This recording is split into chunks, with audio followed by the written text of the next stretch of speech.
So what we have today, we have the order from the Vintage Arby's restaurant, and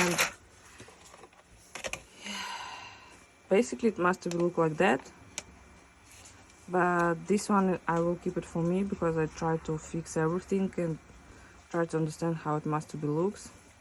So in slicer, these all one pieces must be like that, but what happened? What happened here? Here it's okay. Doesn't print the same. Doesn't print. What's going on? And tell you honest, guys, it's not first part like how I try to print.